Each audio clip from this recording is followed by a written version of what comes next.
বিশ্বনবী এক কালো মহিলাকে দেখে বললেন, কোন কালো নারী তো জান্নাতে যাবে না। মহিলা কান্না শুরু করে দিল, বলল, নবী এটা কোনো কথা হইল নাকি? জান্নাতে যাবো না কেন? কালা কি আমি হইছি নাকি? কালা আমারে বানাইছে কে? আবার ধলা আমনেরে বানাইছে কে? তিনি বানিয়েছে, তো আমার দোষ কি?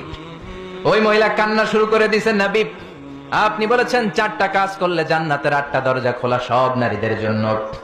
1 হলো যে নারীরা নামাজ পড়বে, 2 হলো রোজা রাখবে, 3 হলো স্বামীর কথা শুনবে, 4 হলো পরকিয়া না করে সতীত্বের হেফাজত করবে।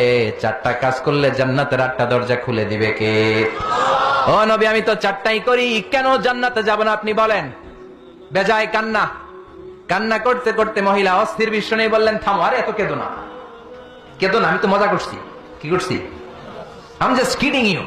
আমি মজা করেছি, আমি ফান করেছি, আমি তো রসিকতা করে বলেছি তুমি যখন জান্নাতে যাবা তখন এরকম কুচকুচে